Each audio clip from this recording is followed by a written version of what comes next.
Olá pessoal, bom dia, boa tarde, boa noite a todos e todas. Vamos continuar a série de vídeos aqui com a resolução, interpretação da questão 307 dos cadernos de Química do Enem, de 2009 a 2018. Então a questão 307 está aqui, vamos ler o enunciado e começar a nossa interpretação. O sulfato de bário, BaSO4, é mundialmente utilizado na forma de suspensão como contraste em radiografias de esôfago, estômago e intestino. Por se tratar de um sal pouco solúvel, quando em meio aquoso estabelece o seguinte equilíbrio químico: sulfato de bário sólido em equilíbrio com íon bário 2+, dissolvido em meio aquoso, mais o íon sulfato 2-, SO4 2-, dissolvido em meio aquoso. Por causa da toxicidade do bário, Ba2+, é desejado que o contraste não seja absorvido pelo corpo humano, sendo totalmente eliminado nas fezes. A eventual absorção de íons bário 2+, porém, pode levar a reações adversas ainda nas primeiras horas após a sua administração, como vômito, cólicas, diarreia, tremores, crises convulsivas e até mesmo a morte. Para garantir a segurança do paciente que fizer uso do contraste, deve-se preparar essa suspensão em: primeira alternativa, alternativa A, água destilada. Vamos interpretar essa alternativa. Água destilada não é adequada, ou seja, essa alternativa não está correta, porque esse equilíbrio químico de dissolução do sulfato de bário, ele depende do que tem na água. A água destilada, supostamente, pode ser considerado água pura, sem nenhum conteúdo de sais e de íons, por exemplo, que a gente vai dar ênfase aqui, íons de sulfato. Então, se eu tenho água destilada, a possibilidade do sulfato de bário sólido se dissolver é grande, pois a água destilada não tem nenhum tipo de íon em grande quantidade, e nem em quantidades relativamente pequenas. Então, a água destilada não é muito boa nesse caso, pois ela aumenta a quantidade de íons bário dissolvidos em solução. Alternativa B, soro fisiológico. O que é o soro fisiológico? O soro fisiológico é uma solução diluída de cloreto de sódio.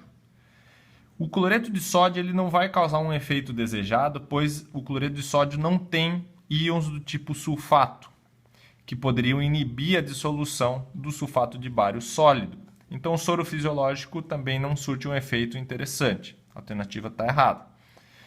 Alternativa C, solução de cloreto de bário, BaCl2. Essa é a pior das alternativas. O cloreto de bário, como a maioria dos cloretos de metais alcalinos terrosos, tem uma solubilidade apreciável, ou seja, se eu oferecer para um paciente cloreto de bário, é muito provável que ele tenha a série de sintomas como vômito, cólica, porque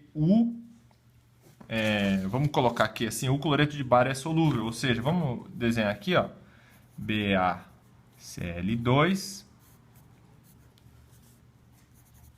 mesmo que esteja sólido, quando ele em contato com a água ou numa solução, ele vai gerar Ba2+ aquoso, mais 2 equivalentes de cloreto também aquoso. Eu coloquei essa seta aqui da esquerda para a direita maior, indicando que a solubilidade dessa substância, cloreto de bário, é alta em água. Então, a gente vai ter a presença de íons bário no trato digestivo do paciente. Então, isso é totalmente inadequado, ou seja, a alternativa C é a pior das alternativas, está totalmente errada. Vamos para outra alternativa, alternativa D, solução de sulfato de bário.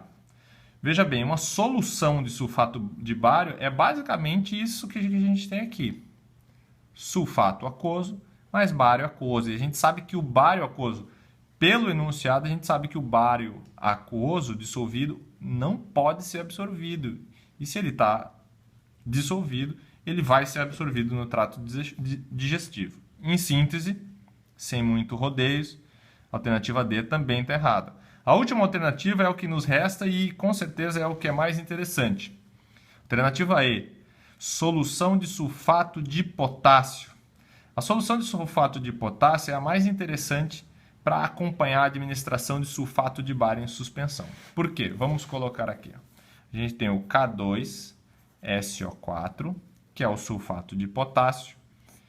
Em água, vamos colocar aqui na presença da água, vai ser gerado 2 equivalentes do íon potássio+, ou K+, e ainda o íon SO4 2-, também aquoso. Vamos colocar aqui aquoso para o potássio e aquoso para o sulfato. O que é interessante no sulfato de potássio? O sulfato de potássio libera em solução o íon sulfato. E qual que é o papel do íon sulfato nesse caso? Fazer com que a solução fique rica em íon sulfato e que causa uma, entre aspas, inibição da dissolução do sulfato de bário. Então vamos colocar aqui assim, vamos repetir, é aquela equação do enunciado. BaSO4 em água pode gerar o Ba2, o íon bário em meio aquoso, mais o sulfato 2- também em meio aquoso. Veja bem, se eu tenho bastante sulfato de potássio em solução, a quantidade de sulfato em solução já é bastante grande. Então, isso causa uma inibição da dissolução de sulfato de bário sólido para formar sulfato aquoso. Isso inibe a formação do sulfato aquoso a partir do sulfato de bário, inibe, principalmente, que é o nosso caso aqui, inibe a liberação de bário 2+, que é o agente tóxico. Outra parte interessante, o íon potássio não é tóxico, na verdade, é um nutriente, de certa forma, para a espécie humana e na alimentação humana. Então, o efeito do íon comum, que é o sulfato, causa a inibição da dissolução de uma suspensão de sulfato de bário e por isso que uma solução de sulfato de potássio é utilizada para a veiculação de uma suspensão de sulfato de bário sem, de certa forma, vamos repetir, prevenindo os efeitos adversos da possível dissolução de bário no trato digestivo de um paciente. Espero que tenha sido útil. Vou deixar aqui para quem quiser ver de novo as equações. E boa noite, boa tarde, bom dia a todos. Até o próximo vídeo.